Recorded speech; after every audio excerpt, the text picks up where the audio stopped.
Bismillahirrahmanirrahim. Assalamualaikum warahmatullahi wabarakatuh. Saya Hikmah Aprilia dari kelas Akuntansi I, Fakultas Ekonomi dan Bisnis Universitas Muhammadiyah Makassar. Dalam kesempatan ini, pada mata kuliah Manajemen Strategi, saya akan membawakan presentasi mengenai bab 1, yaitu sifat manajemen strategi.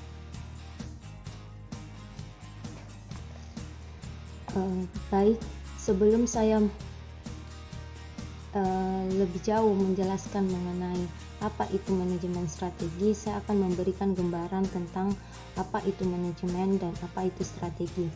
Jika kita berbicara tentang manajemen, maka kata manajemen bukan lagi kata yang asing bagi kita. Jika kita berbicara tentang manajemen, maka yang akan timbul dalam benak kita bahwa manajemen itu adalah bagaimana memimpin, manajemen itu bagaimana mengatur, dan bagaimana merencanakan. Sehingga jika kita berbicara strategi, maka yang akan timbul di benak kita adalah apa yang akan dilakukan, atau lebih dikenal dengan pola tindakan apa yang akan dilakukan untuk mencapai sebuah tujuan. Sebenarnya manajemen strategi tidak hanya digunakan pada lingkup perusahaan atau dunia kerja, tapi manajemen strategi seharusnya digunakan pada kehidupan kita sehari-hari, pada diri kita sehari-hari, karena seharusnya kita sudah menerapkan konsep manajemen strategi dalam kehidupan kita. Setelah saya memberikan gambaran tentang manajemen strategi, maka apa sih manajemen strategi itu? Kita dapat mendefinisikan manajemen strategi yaitu sebuah seni. Mengapa seni? Karena kita akan mempengaruhi seseorang dalam melakukan manajemen strategi ini, dan merupakan sains atau ilmu yang dalamnya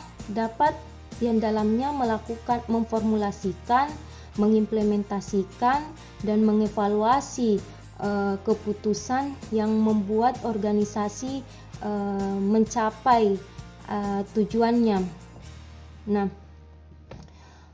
Manajemen strategi dengan perencanaan strategi adalah hal yang sama, namun manajemen strategi lebih sering digunakan dalam dunia kerja atau dalam kegiatan perusahaan, sedangkan perencanaan strategi lebih dikenal pada dunia akademisi atau dunia pendidikan. Setelah kita mengetahui pengertian dari manajemen strategi, maka ada beberapa tahapan yang akan kita lalui atau yang akan kita lakukan dalam mengimplementasikan atau dalam menerapkan konsep manajemen strategi ini. Dalam hal ini ada 3 tahapan yang perlu kita lakukan. Yang pertama yaitu tahapan formulasi strategi. Tahapan formulasi strategi ini mencakup tentang bagaimana mengembangkan visi dan misi, bagaimana mengidentifikasikan kesempatan dan ancaman eksternal perusahaan, kemudian bagaimana menentukan kekuatan dan kelemahan internal perusahaan, kemudian bagaimana menciptakan tujuan jangka panjang dan memulai strategi alternatif dan memilih strategi khusus untuk dicapai. Tahap kedua yaitu tahap implementasi strategi. Dalam tahapan ini lebih dikenal dengan tahapan tindakan atau tahapan aksi. Mengapa? Karena dalam mengimplementasikan atau melakukan manajemen strategi ini, maka kita akan menggerakkan atau mengarahkan karyawan dan manajer untuk dapat mengubah strategi yang diformulasikan ke dalam sebuah tindakan atau dalam sebuah pekerjaan. Jika kita berbicara tentang implementasi strategi, maka akan mencakup tentang bagaimana persiapan dan perencanaan anggarannya, bagaimana pemasarannya, bagaimana pengembangan dan penggunaan sistem informasinya, serta pengaitan antara kompensasi karyawan dengan kinerja perusahaan. Nah, setelah tahap kedua dan tahap ketiga, setelah tahap pertama dan tahap kedua, maka tahap ketiga adalah tahap akhir yang lebih dikenal dengan evaluasi strategi. Kenapa dikenal dengan evaluasi strategi? Karena seringkali dalam sebuah perusahaan, dalam menerapkan konsep manajemen strategi, seringkali strategi tidak bekerja dengan baik, atau kadang-kala biasanya strategi tidak berjalan sesuai rencana, sehingga tahap evaluasi ini diperlukan dalam penerapan konsep manajemen strategi ini agar manajer dapat melihat atau dapat mengetahui ketika strategi yang telah ditentukan atau direncanakan tidak bekerja dengan baik. Karena kenapa? Strategi itu merupakan subjek sehingga kapan saja dapat dimodifikasi di masa yang akan datang karena faktor internal dan eksternal senantiasa berubah sesuai dengan perkembangan atau sesuai dengan waktunya. Evaluasi strategi pun dibutuhkan oleh perusahaan karena kesuksesan yang telah diraih hari ini oleh perusahaan tidak menjamin kesuksesan di hari esok. Selanjutnya, jika kita berbicara tentang manajemen strategi, maka akan dikenal juga dengan kata intuisi atau analisis. Intuisi ini sangat penting dalam membuat keputusan strategi yang baik. Intuisi sering digunakan dalam membuat keputusan strategi pada situasi dengan ketidakpastian. Dalam hal ini diperlukan manajer yang luar biasa, yang cerdas, yang pintar dalam melihat situasi untuk membuat strategi dengan menggunakan intuisi ini. Beradaptasi terhadap perubahan.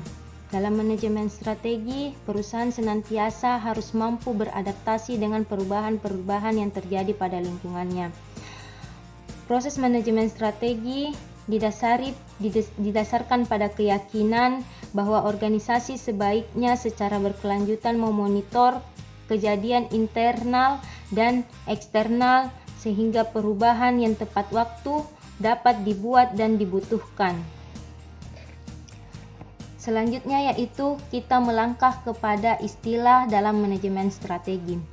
Jika kita membahas tentang manajemen strategi, istilah-istilah ini akan sering kita dengar. Yang pertama yaitu keunggulan dalam bersaing. Keunggulan dalam bersaing adalah sesuatu yang secara khusus dilakukan atau dimiliki oleh sebuah perusahaan yang tidak dimiliki oleh perusahaan lainnya.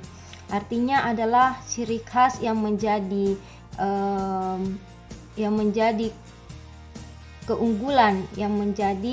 keunggulan utama pada sebuah perusahaan dalam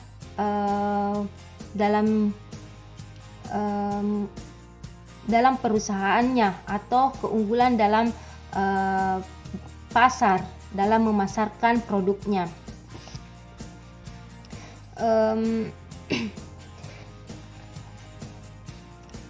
Selanjutnya kita kenal juga istilah para penyusun strategi. Para penyusun strategi ini adalah individu yang bertanggung jawab untuk kesuksesan dan kegagalan sebuah organisasi atau perusahaan. Para penyusun strategi ini membantu organisasi atau perusahaan memperoleh, menganalisis dan mengelola informasi-informasi yang akan menunjang untuk mencapai tujuan perusahaan atau organisasi.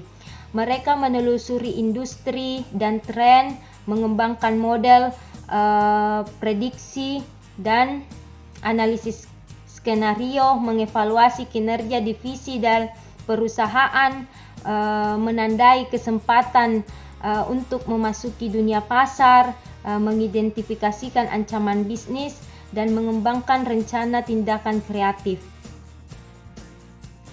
Selanjutnya yaitu kita akan kenal juga dengan pernyataan visi dan misi. Visi dan misi ini merupakan sesuatu dasar bagi sebuah perusahaan. Sebelum kita membuat sebuah perusahaan, maka kita harus menentukan dan membuat dulu apa visi misi perusahaan tersebut, akan seperti apa perusahaan ke depannya. Sehingga pernyataan visi seringkali dipertimbangkan sebagai langkah yang pertama yang dalam perencanaan strategi. Pernyataan misi menempatkan pernyataan dasar yang akan dihadapi oleh semua penyusun strategi. Pernyataan misi secara luas menentukan arah di masa yang akan datang dalam sebuah organisasi atau perusahaan. Pernyataan misi adalah pengingat konstan kepada karyawan tentang alasan organisasi berdiri dan apa visi pendiriannya ketika mereka mempertaruhkan nama besar dan modal untuk mencapai mimpi mereka tersebut. Dalam manajemen strategi pun kita akan mengenal ancaman dan kesempatan eksternal. Ancaman dan kesempatan merupakan hal yang jauh dalam kendali organisasi, sehingga dinamakan dengan eksternal. Kesempatan eksternal dan ancaman eksternal mengacu kepada kejadian ekonomi, kondisi sosial, kondisi kultur, demografis, lingkungan, politik, hukum, pemerintah, teknologi, dan tren yang terjadi. Yang mungkin secara signifikan akan menguntungkan atau malah merugikan organisasi atau perusahaan di masa yang akan datang. Selanjutnya yaitu kekuatan dan kelemahan internal. Kekuatan dan kelemahan internal ini adalah aktivitas atau kejadian-kejadian di dalam organisasi yang terkendali yang dilakukan baik secara baik maupun buruk. Kedua hal tersebut timbul dalam aktivitas manajemen, pemasaran, keuangan dan akuntansi, operasi dan produksi, penelitian dan pengembangan, serta sistem manajemen informasi yang digunakan oleh sebuah perusahaan atau bisnis. Selanjutnya yaitu tujuan jangka panjang. Tujuan jangka panjang merupakan tujuan yang lebih dari 1 tahun. Tujuan jangka panjang dapat didefinisikan sebagai hasil spesifik yang berusaha dicapai oleh sebuah organisasi dalam mengejar misi dasarnya. Selanjutnya yaitu strategi. Strategi merupakan pola tindakan atau tindakan potensial yang bertujuan untuk mencapai tujuan jangka panjang. Terus dikenal juga tujuan tahunan. Tujuan tahunan itu merupakan tujuan jangka pendek yang harus diperoleh atau dimiliki organisasi atau perusahaan untuk mencapai tujuan jangka panjangnya. Seperti halnya tujuan jangka panjang, tujuan jangka pendek pun harus bersifat dapat diukur, kuantitatif, menantang, realistis dan konsisten, serta dapat diprioritaskan. Selanjutnya yaitu kebijakan. Kebijakan merupakan alat yang digunakan untuk mencapai tujuan tahunan. Kebijakan mencakup pedoman, aturan, prosedur yang dibuat untuk mendukung usaha untuk memperoleh tujuan yang dinyatakan. Kebijakan pun merupakan pedoman dalam pembuatan keputusan dan menangani situasi yang berulang kali terjadi dalam sebuah organisasi atau perusahaan. Selanjutnya adalah model manajemen strategi. Model manajemen strategi yaitu mencakup tentang etika bisnis, bagaimana perusahaan bagaimana pertanggungjawaban sosial, dan isu keberlangsungan lingkungan yang berdampak pada semua aktivitas dan model seperti yang kerap terjadi pada perusahaan. Nah, setelah mengetahui pengertian dari manajemen strategi, kemudian kita mengetahui tahapan-tahapan manajemen strategi, kemudian kita mengetahui istilah dalam manajemen strategi, sekarang adalah manfaat dari manajemen strategi. Nah, manfaat dalam manajemen strategi atau keuntungan dalam manajemen strategi bagi perusahaan yang melakukan rencana strategi ini, yaitu pertama, perusahaan akan meningkatkan komunikasi. Jika perusahaan melakukan konsep manajemen strategi, maka dia akan meningkatkan komunikasi seperti dialog dan muncul partisipan baik dari pihak internal maupun eksternal perusahaan. Kedua, yaitu perusahaan akan memperdalam dan meningkatkan pemahaman mengenai atas tinjauan orang lain dan atas perencanaan apa yang dilakukan perusahaan dan mengapa. Kemudian yang ketiga, yaitu perusahaan akan memiliki komitmen yang lebih besar untuk mencapai tujuannya, untuk mengimplementasikan strateginya, dan untuk bekerja lebih keras. Dan yang terakhir adalah perusahaan akan memperoleh hasil. Tujuan akhirnya adalah hasil. Semua manajer dan karyawan dalam misinya untuk menyukseskan perusahaan. Pedoman untuk manajemen strategi yang efektif. Pedoman penting untuk manajemen strategi yang efektif membutuhkan keterbukaan pikiran, keinginan dan kemauan untuk mempertimbangkan informasi baru, sudut pandang yang baru, ide yang baru, dan kemungkinan baru sangat penting. Maka semua anggota organisasi harus berbagi semangat, bertanya, dan selalu belajar. Tidak puas atas segala keberhasilan yang diperoleh hari ini, sebab keberhasilan hari ini tidak menjamin keberhasilan untuk hari esok. Nah, selanjutnya adalah kita dapat membandingkan strategi bisnis dan strategi militer. Kerap kali jika kita berbicara militer, kita akan mendengar juga yang namanya strategi militer.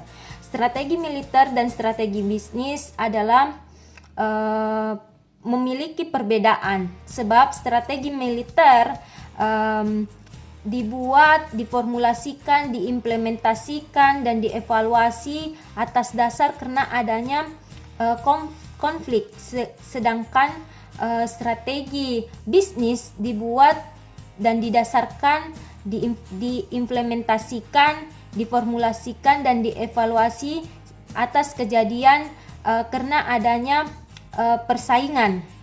Nah, itulah tadi presentasi saya mengenai sifat dari manajemen strategi.